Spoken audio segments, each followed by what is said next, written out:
ശരിക്കും പറഞ്ഞുണ്ടല്ലോ ഈ ഒരു പടം ഞെട്ടിച്ചു കളഞ്ഞു. ശരിക്കും പറഞ്ഞാൽ ഞെട്ടിച്ചെന്ന് പറഞ്ഞാൽ ഞെട്ടിച്ച്. ബൈസൺ എന്ന് പറയുന്ന ഈ ഒരു പടം, അവൻ്റെ ശരിക്കും പറഞ്ഞു കഴിഞ്ഞാൽ അവൻ്റെ ഒരു ആക്ടിങ് ലെവലുണ്ടല്ലോ, ആക്ടിങ് അത് വേറൊരു റേഞ്ച് തന്നെ.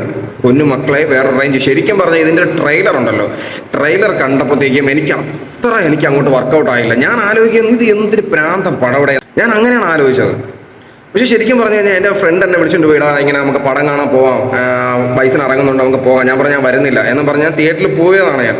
ശരിക്കും പറഞ്ഞു കഴിഞ്ഞാൽ ധ്രുവിൻ്റെ കിടിലം പെർഫോമൻസ്, കിടിലം സ്റ്റോറി, കിടിലം ഡയറക്ഷൻ, കിടിലം മേക്കിങ്. അന്യായം എന്ന് പറഞ്ഞാൽ അന്യായം.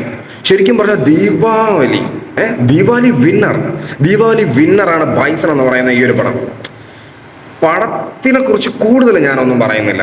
എൻ്റെ ഒരു കാര്യം എന്ന് പറഞ്ഞാൽ ഇതൊരു ശരിക്കും പറഞ്ഞു കഴിഞ്ഞാൽ ഇതിൻ്റെ ഡയറക്ഷനാണ് കേട്ടോ. ഡയറക്ഷനും ഇതിൻ്റെ ഒരു സ്റ്റോറി ലെവലും ഈ ഒരു പടം കണ്ടവർക്കറിയാം. ഇപ്പം തന്നെ ഒട്ടുമിക്ക ആൾക്കാരും ഈ ഒരു പടം കണ്ടു കഴിഞ്ഞ് കാണും.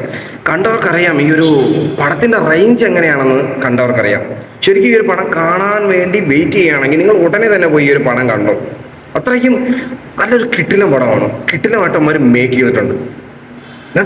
ഞാനൊന്നും പറയുന്നില്ല. കണ്ടവർ കമൻറ്റ് ചെയ്യുക. ബൈ.